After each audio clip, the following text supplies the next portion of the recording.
عليكم ورحمة الله.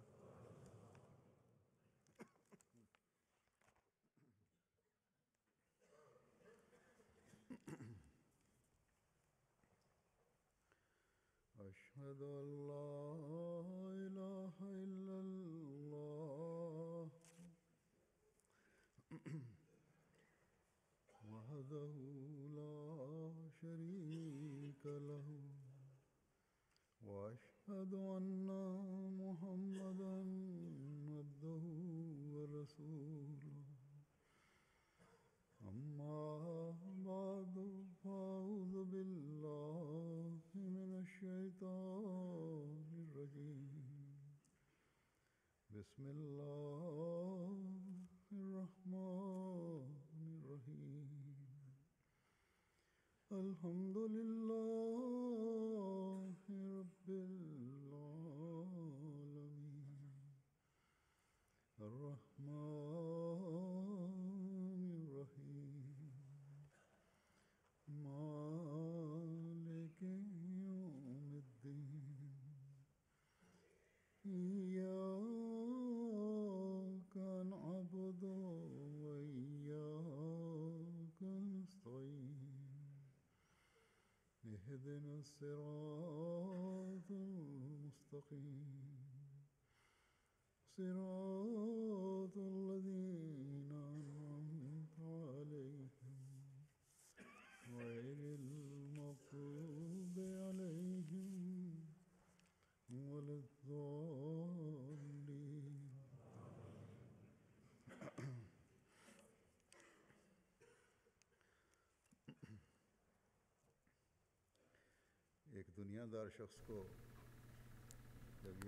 Si l'on dit à un homme de ce monde que celui qui possède la vraie taqwa sera récipiendaire de toutes les faveurs d'ici-bas, eh bien, cet homme de ce monde répondra certainement que ce sont là des inepties et que d'aucuns font de telles affirmations au nom de la religion afin de réunir des gens autour d'eux.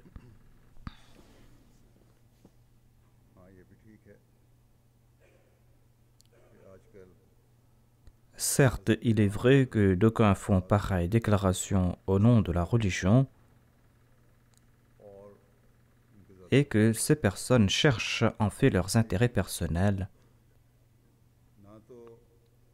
Or, cela ne possède pas la taqwa,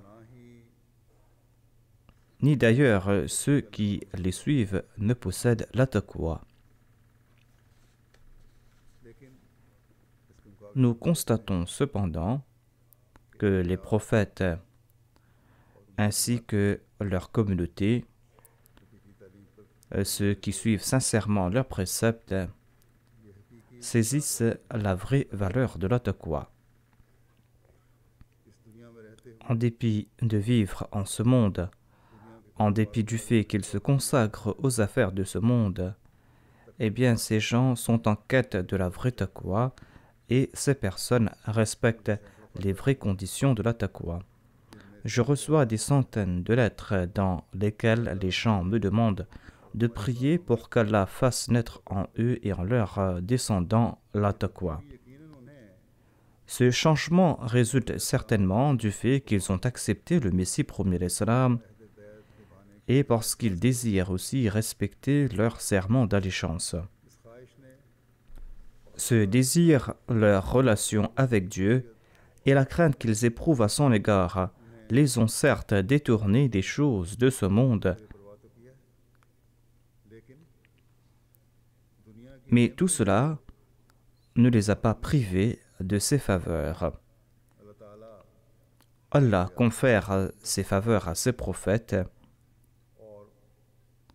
Il confère aussi à leurs véritables disciples et à ceux qui respectent leurs enseignements des faveurs de ce monde. D'aucuns font face à des difficultés temporaires. Or, Allah leur confère ses faveurs par la suite et leur situation s'améliore.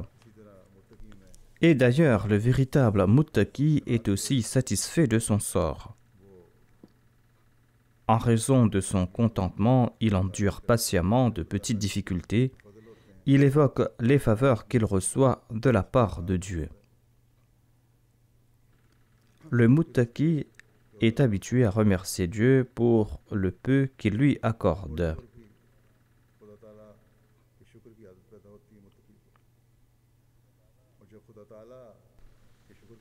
Allah, quant à lui, accorde encore plus de faveurs à celui qui lui est reconnaissant. Et en voyant ces faveurs, le véritable muttaqi est prêt à consentir à plus de sacrifices.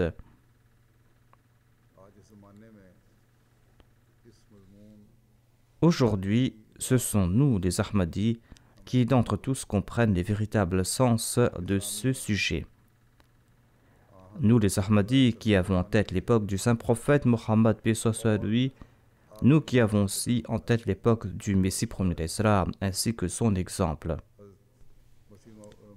Le deuxième calife, Hadrat Muslim Maud, a évoqué ce sujet dans un endroit. Il déclare: les gens avaient tout volé au saint prophète Mohammed sallallahu alayhi wa sallam. Et ils avaient tout volé à ses compagnons, qu'Allah soit satisfait d'eux. Or, ils ne se soucièrent de rien pour la cause de Dieu. En fin de compte, celui-ci leur a tout accordé. De même, le Messie premier l'Islam avait tout abandonné pour la cause de Dieu. En dépit du fait qu'il était propriétaire de la moitié du patrimoine de sa famille, eh bien, sa belle-sœur, qui par la suite embrassait l'Ahmadiyya, considérait le Messie promis à l'Islam comme quelqu'un qui vivait aux dépens des autres. Le Messie promis à l'Islam faisait face à de grandes privations, mais en dépit de tout cela, Allah lui a tout accordé. Le Messie promis à l'Islam a décrit ces situations d'alors dans ses vers en langue arabe. Il a déclaré dans ses vers: il fut un temps quand je me contentais des restes des autres. Mais aujourd'hui, par la grâce de Dieu, des milliers de personnes sont en train de manger à ma table. Notre foi à nous, les Ahmadis, se renforce certainement quand nous examinons la période antérieure du Messie premier d'Islam ainsi que sa période ultérieure. Hadrat Muslim Maud, le deuxième calife, a décrit davantage cette situation du Messie promis à l'Islam. Il déclare: les parents du Messie promis à l'Islam étaient fort contents à sa naissance. Or, son père désespérait de lui quand, une fois âgé, le Messie promis à l'Islam se détourna de ce monde. Et il disait: mon fils ne pourra rien faire. Hazrat Muslim Maud a évoqué un récit que j'ai évoqué dans le passé. Ceci qu'a raconté au deuxième calife que nous partions voir le père de Mirza Saheb, Mirza Ghulam Murtaza. Un jour, le père du Messie premier l'Islam demanda à notre père de transmettre au Messie premier l'Islam le message suivant.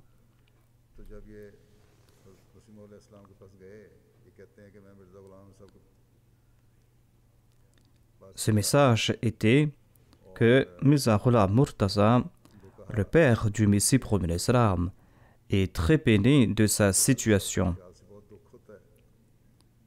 car il dit que son fils cadet ne fait rien et ne pourra rien faire et qu'il va devoir manger à la table de son frère aîné. Dites-lui de trouver un emploi tant que je suis vivant, disait le père du Messie premier l'Islam. Je vais tenter de lui trouver un travail. Le père du Messie premier l'Islam a déclaré que si je meurs, eh bien, il n'aura aucun moyen de subsistance. Ce sikh a transmis ce message à Mizarullah Muhammad al-Islam. Il a évoqué la peine que ressentait le père du Messie promis l'Islam concernant son avenir et ce qu'il allait devenir après son décès. Le père du Messie promis l'Islam disait que si je décède, eh bien, quelle sera la situation de mon fils? Le sikh a dit au Messie promis l'Islam, pourquoi est-ce que vous n'acceptez pas ce que dit votre père? À l'époque, le père du Messie promis l'Islam lui avait trouvé un poste d'officier de l'enseignement dans l'état de Kapurthala. Il avait reçu cette offre de Kapurthala. Le sikh a déclaré que lorsque je lui ai transmis le message de son père et je lui ai demandé pourquoi est-ce qu'il n'accepte pas ce que lui dit son père, le Messie promis l'Islam a répondu: mon père se fait des soucis pour rien. Pourquoi est-ce qu'il se soucie de mon avenir? Je suis déjà l'employé de celui qui devait m'employer.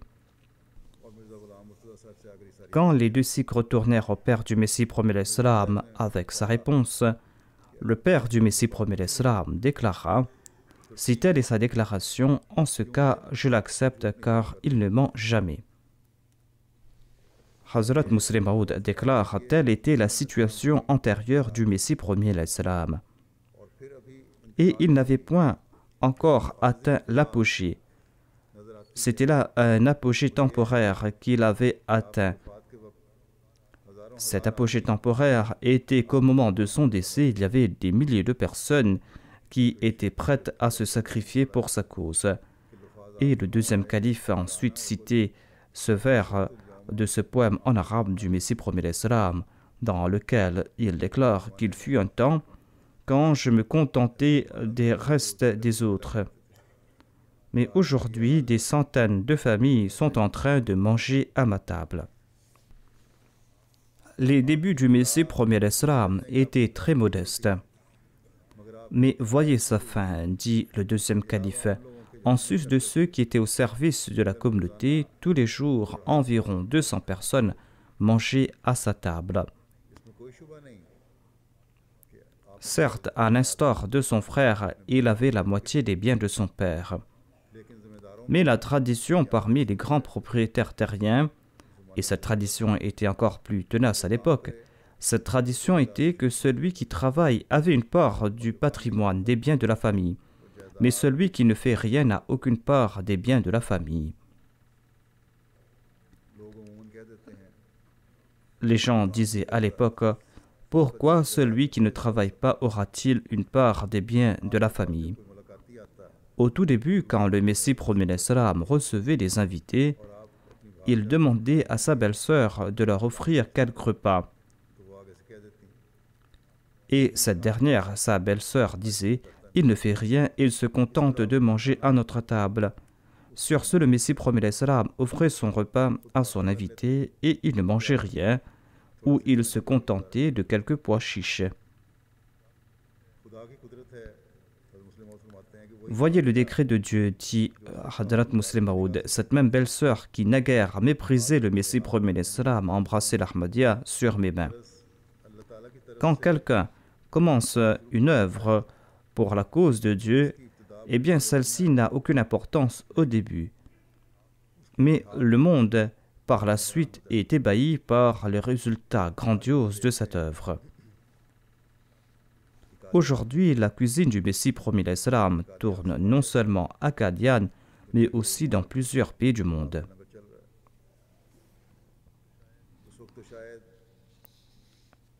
À l'époque, on utilisait 2 ou 3 fourneaux pour préparer le pain et cela suffisait pour faire tourner la cuisine. Aujourd'hui, dans ces cuisines du Messie promis l'Islam, il y a des machines entières pour préparer le pain, que ce soit à Qadian, que ce soit à Rabwa. Ici aussi, au Royaume-Uni, on prépare des milliers de pains en quelques instants.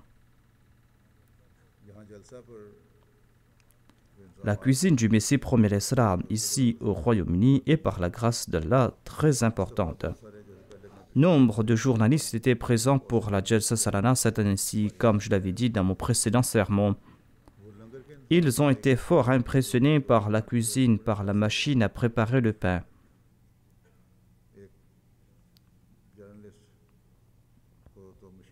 Ils ont tous aimé la machine et un des journalistes qui était présent a voulu en goûter. Après l'avoir goûté, il voulut en manger encore. L'Ahmadi qui était présent lui a dit d'en manger autant qu'il voulait, car c'était la cuisine du Messie premier et il ne manquerait jamais de pain ici. À une époque, le Messie premier offrait à ses invités son repas et il ne se contentait de rien. Et aujourd'hui, des milliers de personnes sont en train de manger à la table du Messie premier et l'on n'a pas encore atteint l'apogée. Inch'Allah, ces cuisines vont se répandre dans le monde entier. Des centaines de milliers de personnes vont devoir manger à la table du Messie premier De même, des centaines de milliers, voire des millions de gens vont grandir dans leur taqwa après avoir accepté le Messie premier. Les sacrifices consentis par les Ahmadis qui ont des revenus n'ont pas encore atteint leur summum. Inch'Allah, ces sacrifices vont prendre de l'ampleur. Ainsi donc, si l'on réfléchit sur la langar, sur la cuisine du Messie premier, si l'on réfléchit sur la situation antérieure du Messie premier, eh bien cela suffira comme un grand signe pour prouver la véracité du Messie premier. Et cela nous fera grandir dans notre foi.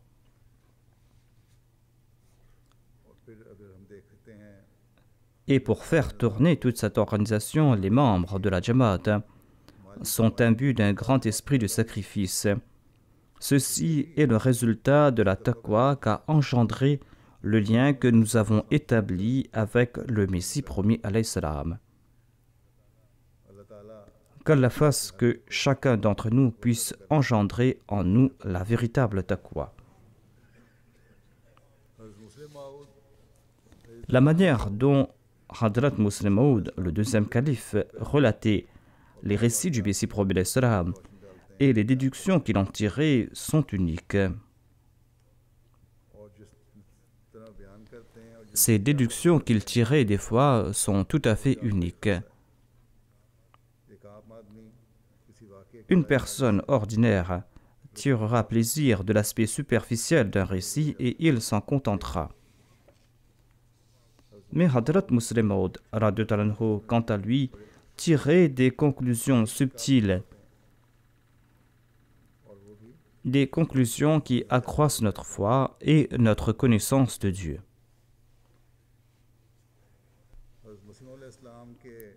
Il relate par exemple la manière de manger du Messie premier, la manière qu'il consommait son repas et son style. Le deuxième calife déclare la façon que mangeait le Messie premier était tout à fait unique. Je n'ai jamais vu personne d'autre manger ainsi. Il prenait un morceau du chapati, du pain qui était préparé, il réduisait en morceaux cette partie avec ses doigts et tout en disant Subhanallah, Subhanallah, il prenait un morceau et le trempait dans la sauce et le plaçait dans sa bouche. Telle était son habitude et beaucoup s'étonnaient de ses façons. D'aucuns disaient qu'il cherchait parmi ces bouts de pain les particules qui étaient halal, qui étaient licites. En somme, le Messie premier était en train de se dire que je suis en train de manger quand la religion de Dieu se trouve en proie à de grandes difficultés. Chaque bouchée lui arrêtait à la gorge. Il répétait Subhanallah, Subhanallah pour ainsi dire s'excuser auprès de Dieu en affirmant manger fait partie des nécessités de la vie humaine. Mais manger pour nous est interdit quand la religion est en proie à ces grands malheurs. Le deuxième calife déclare Manger était pour le Messie promet l'Islam une lutte. Il y avait une bataille entre ses sentiments subtils et nobles qui le poussaient à servir l'Islam et les exigences de la loi de la nature qui ont été placées par Dieu.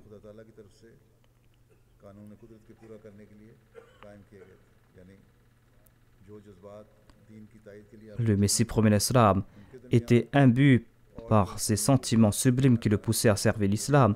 Et il se trouvait entre ces sentiments et les exigences de la loi de la nature. Il y avait une lutte entre ces deux aspects de sa vie. Manger était pour lui un fardeau, car son premier souci, c'était de servir la religion. Son premier souci était le progrès de l'islam.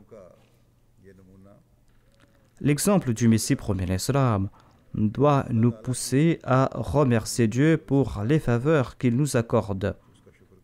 Nous devrons le remercier, nous devrons le glorifier.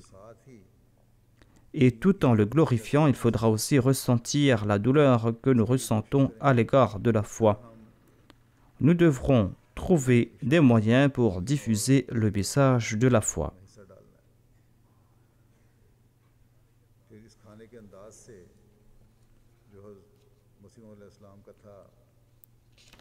La manière de manger du Messie promet l'Islam est en fait une explication de ce verset du Saint-Coran dans lequel Allah déclare « Yusabbihu lillahi ma fis samawati wa ma fil ard » à savoir que tout ce qui est dans les cieux et tout ce qui est sur terre glorifie Allah. Voilà la conclusion qu'a tirée Hadrat Muslim Maud. Il déclare « Le Messie promet l'Islam terminait difficilement un pain quand il mangeait, et quand il se levait, il y avait devant lui beaucoup de morceaux de pain. Il brisait son pain en morceaux et choisissait un morceau pour le placer dans sa bouche et laisser les autres sur la table. On ne connaît pas la raison de cette pratique du Messie promet l'Islam. D'aucuns disaient qu'il cherchait parmi ces morceaux de pain celle qui rendait gloire à Dieu. Je ne me souviens pas avoir entendu pareille explication de la bouche du Messie promet l'Islam, mais telle était l'explication que présentaient les autres. Allah déclare quant à lui « Yusabbihu lillahi ma fis samawati wa ma fil ard » Tout ce qui est dans les cieux et tout ce qui est sur la terre glorifie Allah. Pourquoi Allah fait-il pareille déclaration quand nous ne sommes pas à même d'entendre ces voix qui glorifient Dieu? Étant donné que nous ne pouvons entendre ces voix, ce n'était pas nécessaire de nous avoir informés à propos de ces voix. Pourquoi Dieu en a-t-il fait mention? Le Saint-Coran évoque-t-il, par exemple, quelqu'un qui s'appellerait Abdur-Rachid et qui se trouve au paradis depuis 10 000 ans? Étant donné que pareille information ne nous est d'aucune utilité, c'est pour cette raison qu'Allah n'a pas mentionné pareille chose dans le Saint-Coran. Mais Allah a déclaré quant à lui « Yusabbihu lillahi ma fis samawati wa ma fil ard » Tout ce qui est dans les cieux et tout ce qui se trouve sur la terre glorifie Allah. Cela veut tout simplement dire aux gens écoutez ces glorifications. Quand nous disons aux autres que la lune est sortie, cela veut dire que nous souhaitons que les gens sortent pour venir voir la lune.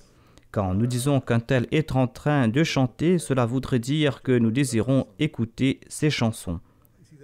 De même, quand Allah affirme « Yusabbihu lillahi ma fis samawati wa ma fil ard » tout ce qui est dans les cieux et tout ce qui est sur la terre glorifie Allah, cela veut tout simplement dire que nous devrons écouter ces glorifications. Cela sous-entend que nous pouvons entendre ces glorifications. Il y a une manière d'écouter qui est inférieure et une autre qui est supérieure. Ceux qui possèdent cette ouïe supérieure sont dotés d'oreilles et de yeux pour ce faire. C'est pour cette raison qu'il est enjoint aux croyants de réciter Bismillahirrahmanirrahim avant de manger et de prononcer Alhamdulillah quand il a terminé. Quand il porte des vêtements ou quand il voit une scène admirable, il doit glorifier Dieu. La glorification du croyant est en somme l'attestation de la glorification de ses objets.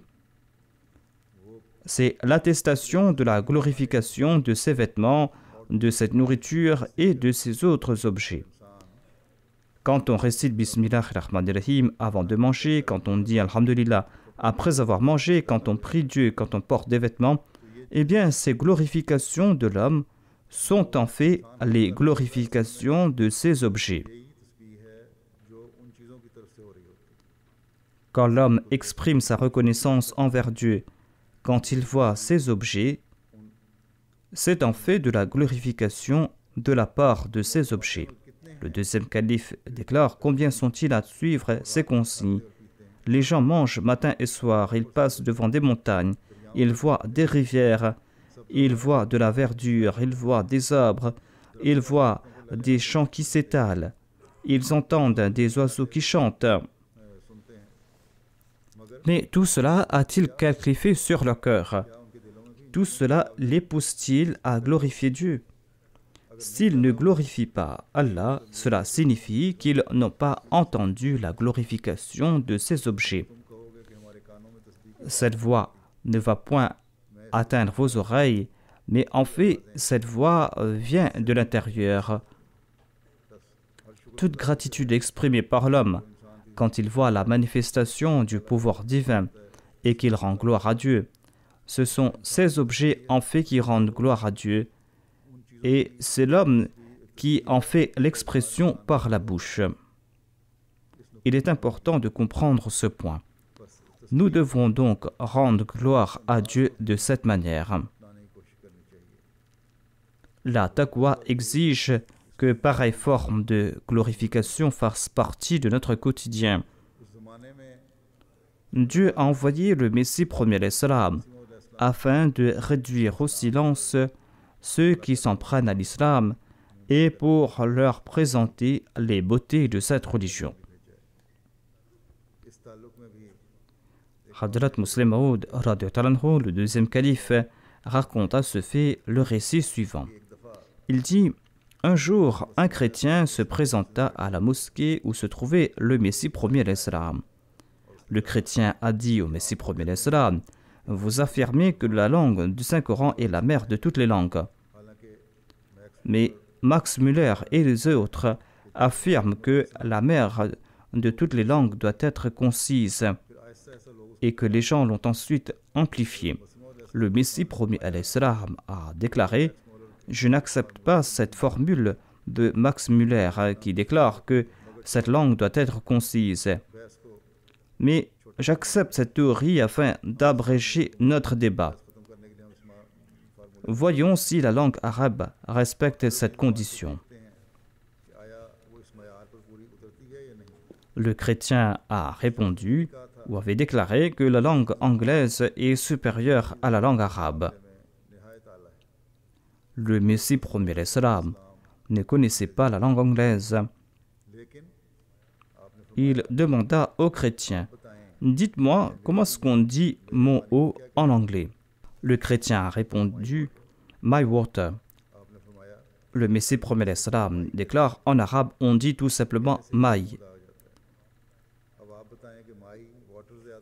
Quelle est l'expression qui est la plus concise, my water ou my? Quoique le Messie premier l'Islam ne maîtrisait pas la langue anglaise, Dieu lui a fait présenter un argument qui a mis en déroute son adversaire. Son adversaire qui était embarrassé et qui n'avait aucune réponse à offrir.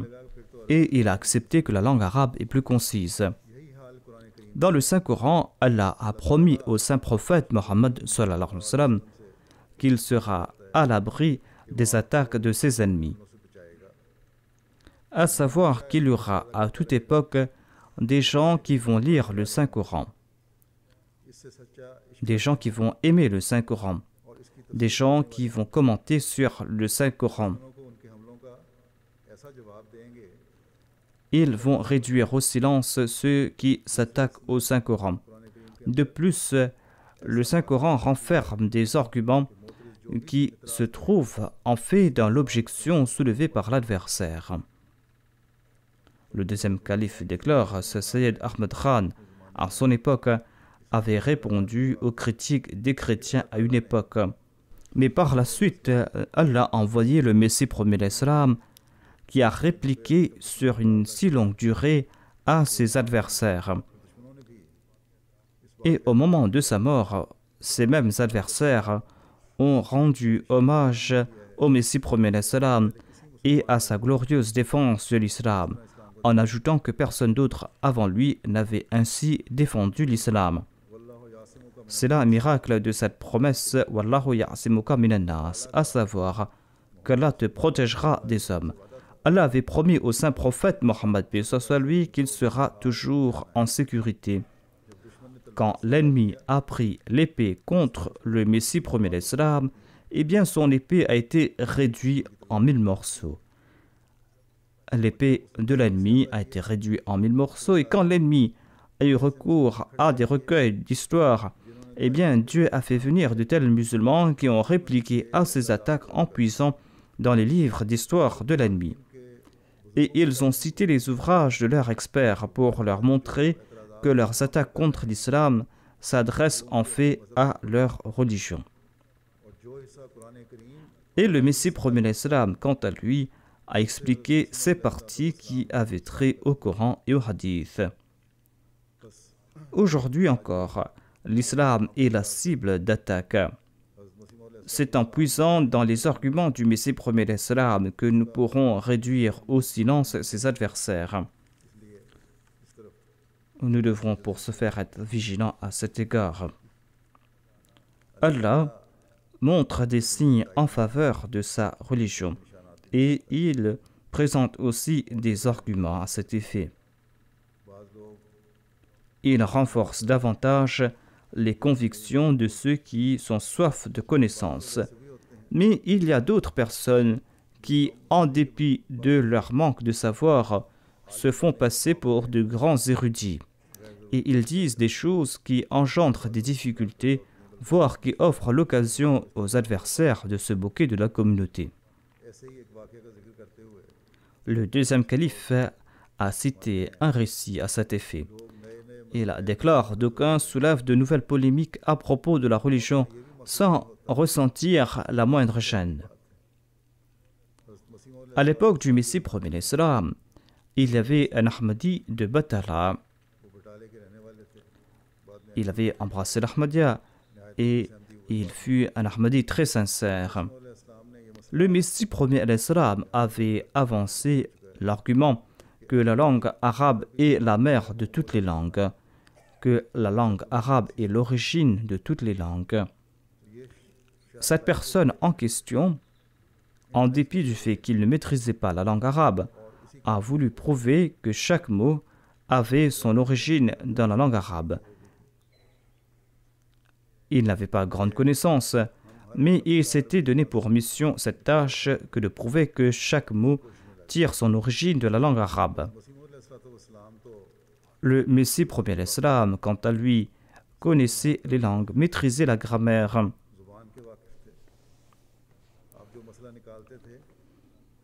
Tout ce qu'il disait se basait sur sa connaissance. Quand il disait que tout vient du Saint-Coran, il ne voulait pas dire que le Saint-Coran explique la charpenterie ou que le Saint-Coran explique les principes de l'agronomie.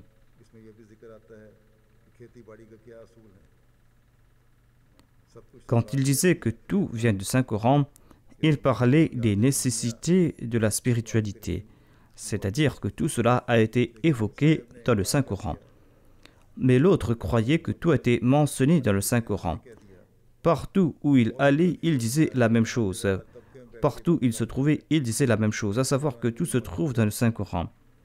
Quelqu'un lui a demandé « Est-ce que le Saint-Coran parle des pommes de terre et des piments ?» Il a déclaré, parce qu'il devait présenter un argument, il a déclaré « Oui, dans le Saint-Coran, on trouve mention de Al-Lu'lu' et Marjan. Lu'lu' et Marjan signifient en fait des perles et des coraux, mais il a déclaré Lu'lu' et Marjan signifient des pommes de terre et des piments. Le deuxième calife déclare, d'une part, il y a un tel obscurantisme que d'aucuns croient que l'on ne peut changer la parole des fuqaha à l'instar de la parole de Dieu. D'aucuns pensent que les décrets des érudits sont finaux et que personne ne pourra changer leurs décisions. Mais d'autre part, il y a d'autres personnes qui apportent des changements dans la parole de Dieu et qui sèment les ténèbres autour d'eux. Je me souviens qu'à Faisalabad, lors des troubles de 1974, un mullah au Pakistan était en train de commenter sur Qul Huwallahu Ahad. Il a déclaré que Qul Huwallahu Ahad signifie que les Ahmadis sont des mécréants. Voilà la conclusion qu'il a tirée. Hazrat Muslim Maud, quant à lui, déclare: cela sombre dans l'excès, il ne respecte aucun principe. Mais la voie à suivre est la voie du juste milieu. L'homme doit être prêt à accepter les changements. Mais c'est Dieu qui apporte des changements quand il le désire. Quand il le désire, il apporte des changements. Et quand il apporte des changements, eh bien, le monde ne pourra arrêter ces changements.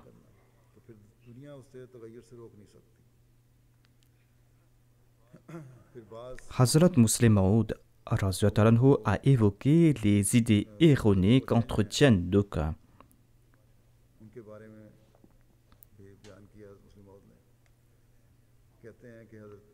À l'époque du Messie premier l'Islam, un visiteur passa à Qadian et il annonça que si l'on dit à mes ashab qu'il est Abraham, qu'il est Noé, qu'il est Moïse, qu'il est Jésus, qu'il est Mohammed, sallallahu alayhi wa sallam, eh bien, sachez que Dieu me dit à tout instant que je suis Mohammed.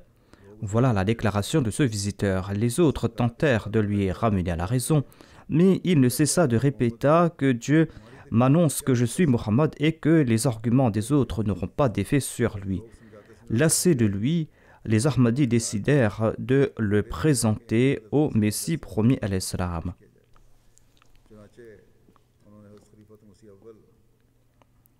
Ils en firent la demande auprès du Messie promis à l'Islam par l'intermédiaire du premier calife. Le premier calife présenta leur demande au Messie promis à l'Islam et le Messie promis à l'Islam fit venir la personne et il déclara que Allah m'annonce à tout instant que je suis Mohammed. Le Messie promis à l'Islam répondit: Dieu ne m'annonce pas à tout instant que je suis Abraham, je suis Moïse, je suis Isa. Mais quand il dit que je suis Isa, il manifeste en moi les attributs de Isa. Et quand il dit que je suis Moïse, eh bien, il manifeste en ma faveur les attributs de Moïse. Si Allah annonce à tout instant que vous êtes Mohammed, est-ce que Dieu vous explique aussi les subtilités et les vérités du Saint-Coran? Le visiteur répliqua: non, il ne me dit rien, il ne me donne rien.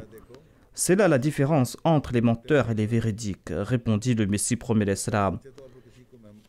Si quelqu'un fait d'un autre son invité, il lui offre aussi de quoi à manger. Mais si on plaisante avec son ami, on va l'inviter pour lui présenter des assiettes vides en lui disant: voici du pilaf, voici des friandises. Allah ne s'adonne pas à des plaisanteries, mais Satan, par contre, s'adonne à des plaisanteries. Si Dieu vous informe que vous êtes Mohammed et qu'il ne vous offre pas les connaissances du Coran, dans ce cas, ces déclarations viennent de Satan et pas de Dieu.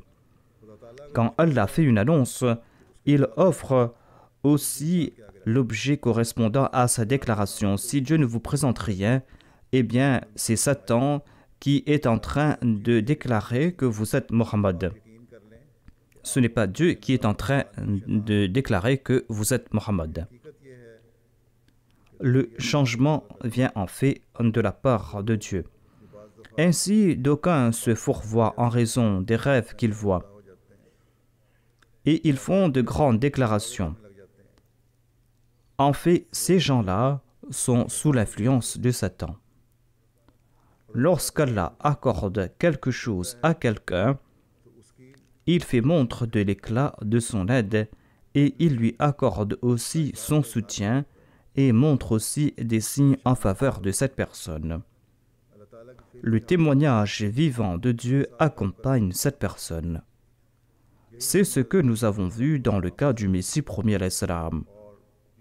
Et la prophétie concernant son fils promis s'est accomplie en la personne du deuxième calife. Il avait aussi annoncé l'avènement du califat au sein de la Jamaat Ahmadiyya et nous avons vu l'accomplissement de cette prophétie et le témoignage vivant de Dieu. Qu'Allah fasse que tout Ahmadi puisse grandir dans sa foi et que nous puissions comprendre ces points. Après la prière de Juma, je vais diriger la prière funéraire de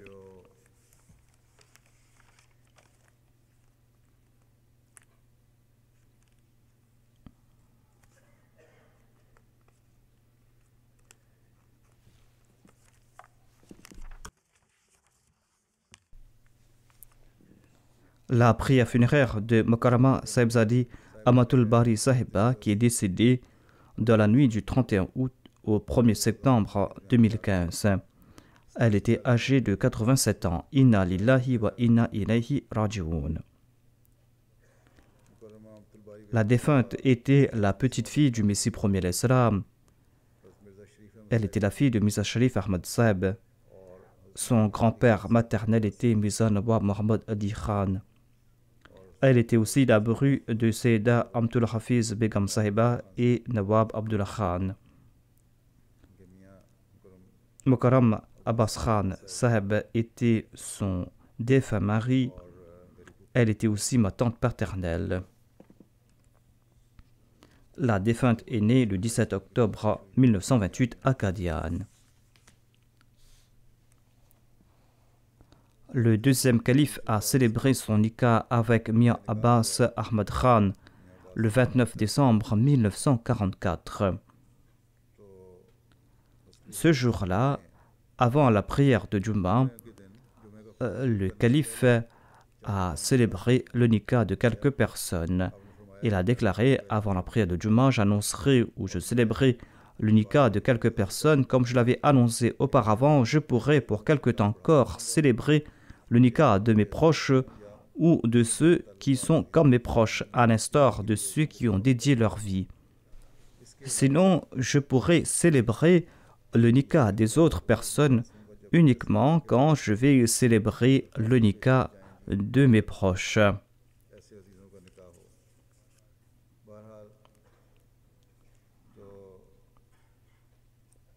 Le deuxième calife a déclaré que je vais célébrer le nikah de Abbas Ahmad Khan. Il est le fils de ma sœur cadette. Il va se marier avec la fille de Mia Sharif Ahmad. Le jeune marié est mon neveu et la jeune mariée est ma nièce. Le deuxième calife a aussi prodigué quelques conseils. Il a évoqué le fait de dédier sa vie pour la cause de la foi. Il a cité l'exemple du troisième calife qui, parmi les membres de la famille du Messie premier l'Islam, s'était présenté pour servir la religion et le deuxième calife a encouragé les autres à en faire de même. Il a déclaré que 60 ou 70 ans de cela, le Messie premier l'Islam avait publié cette prophétie. Tara Nasran Barida. Quotidiennement, nous voyons l'accomplissement de ce signe qui ne cesse de prendre de l'ampleur. Certains signes, lorsqu'ils sont annoncés, sont importants, mais l'importance de ces signes s'amenuise avec le passage du temps. Mais il y a aussi d'autres signes qui sont moins importants au début, mais qui prennent de l'importance avec le passage du temps. Ainsi, nous constatons qu'à l'époque où le Messie premier l'Islam avait reçu cette révélation, Tara Nasran Barida, eh bien, il n'avait que 2 fils.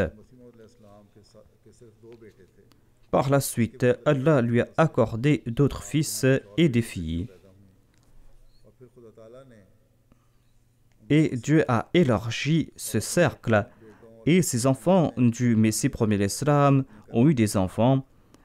Et aujourd'hui, leurs enfants sont en train de se marier suite à cette prophétie, offrant de nouvelles preuves de son accomplissement.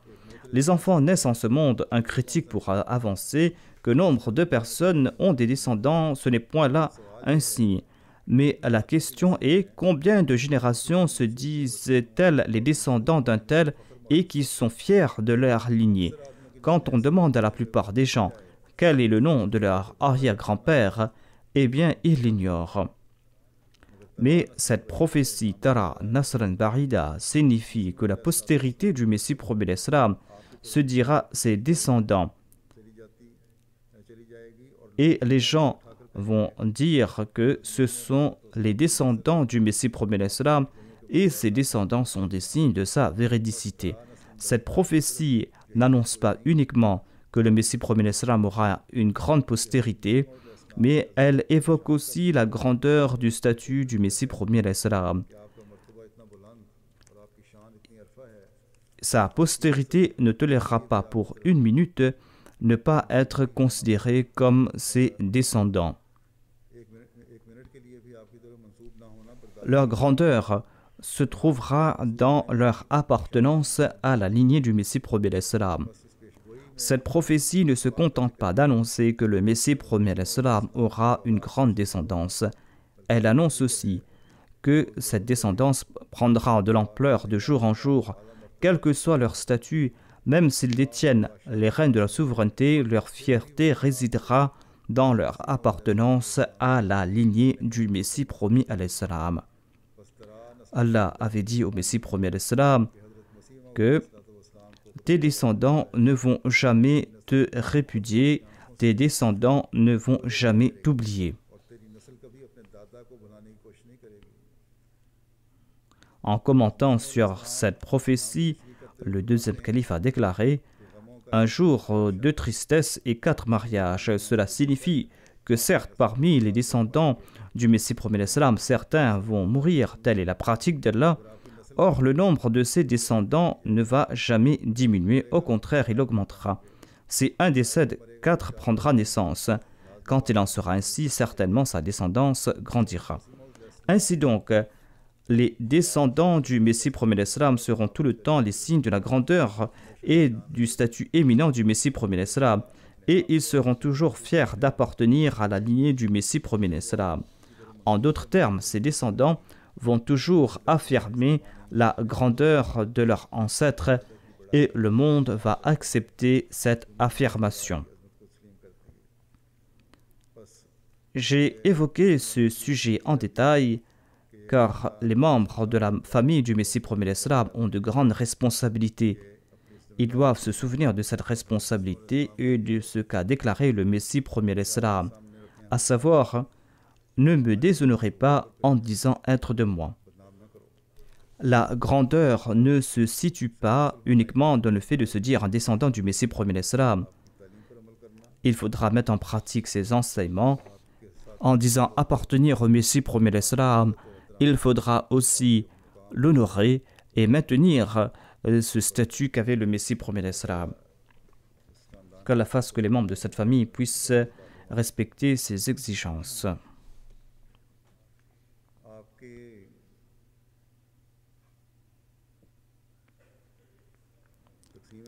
Lorsqu'il y a eu la partition de l'Inde et du Pakistan, eh bien, la défunte avait voyagé dans le même bus dans lequel se trouvaient Hazrat Ahmadjan et les autres dames de la famille du Messie promis à l'Islam.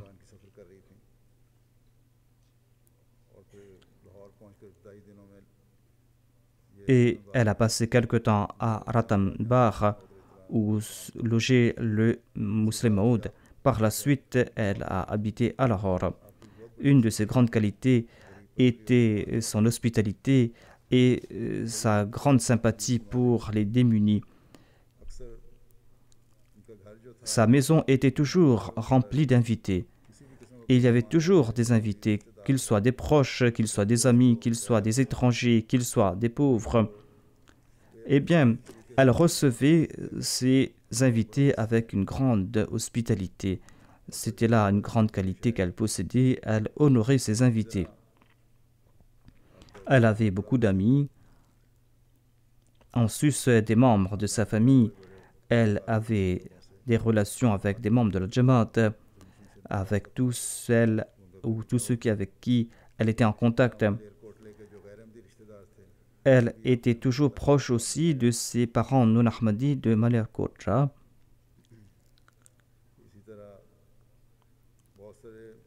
Il y avait des invités temporaires, mais il y avait aussi des invités permanents, les membres de la famille, les étudiants qui étudiaient à Lahore, qui habitaient chez elle et qui profitaient de son hospitalité.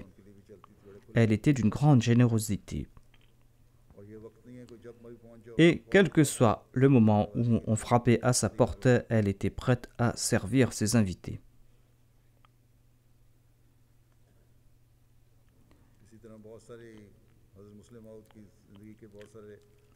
Elle connaissait nombre de faits historiques de la vie du deuxième calife et elle racontait cela aux autres. Dieu lui avait accordé une grande aisance financière et elle a toujours puisé de ses biens pour servir les pauvres, pour aider les démunis. Elle a financé les études de nombreux enfants. Elle a financé aussi les mariages de nombre de personnes. Après le décès de son mari, Mia Abbas Ahmad Khan, eh bien, au nom de son mari, elle avait lancé une bourse pour aider les étudiants. Elle avait une fracture à la jambe depuis quelque temps. Elle a subi 2 ou 3 opérations. Elle souffrait beaucoup de cette opération, mais elle a fait preuve d'une grande patience. Elle est décédée le 31 août. Dans la nuit du 31 août au 1er septembre, elle a eu une crise cardiaque et elle est partie vers son Seigneur. Inna lillahi wa inna ilayhi raji'un. Elle contribuait généreusement dans les fonds de la Jamaat. Elle avait payé sa hissa Jaidad, sa hissa Ahmad et sa wasiya. De 1958 jusqu'en 1994, elle a occupé plusieurs postes au sein de la Lajna Imala au niveau provincial. Elle a servi la communauté de diverses manières. Elle a été aussi secrétaire générale de la Lajna de Lahore.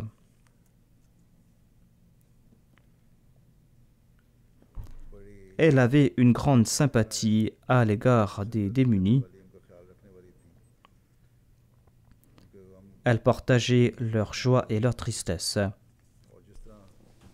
Elle avait une grande sympathie à l'égard des autres et considérait les autres comme ses proches. Je n'ai jamais vu personne d'autre agir ainsi. Elle était très contente si quelqu'un lui a rendu quelque service. Munir Hafiz Abadi Saheb de Qadian écrit qu'en 1989, elle est venue pour la Jalsa Sarana. Munir Hafiz Abadi Saheb a pu servir la défunte et elle lui a offert un morceau d'un vêtement du Messie promet l'Islam. Vous avez peut-être constaté que cette année-ci, pour la Bayra internationale, j'avais porté un autre manteau. Ce manteau n'était pas vert. Ce manteau était d'une autre couleur.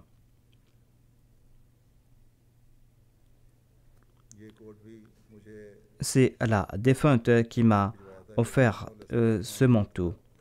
C'était un manteau du Messie promet l'Islam qui se trouvait parmi les biens de Mirza Sharif Ahmad et elle m'a offert ce manteau.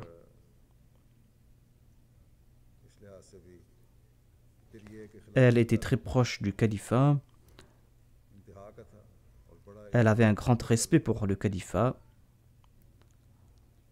Elle me téléphonait souvent et elle désirait toujours me parler.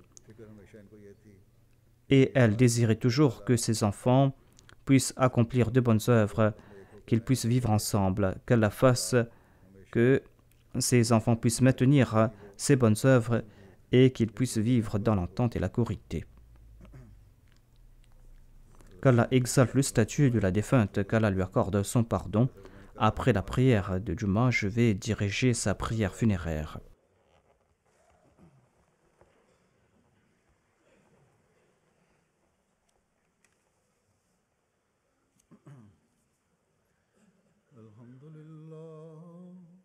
الحمد لله نحمده ونستعينه ونستغفره ونؤمن به ونتوكل عليه ونعوذ بالله من شرور أنفسنا ومن سيئات أعمالنا من يهده الله فلا مضل له ومن يضلل فلا هادي له ونشهد أن لا إله إلا الله ونشهد أن محمدا عبده ورسوله عباد الله رحمكم الله إن الله يأمر بالعدل والإحسان وإيتاء ذي القربى وينهى عن الفحشاء والمنكر والبغي يعظكم لعلكم تذكرون اذكروا الله يذكركم وادعوه يستجب لكم ولذكر الله أكبر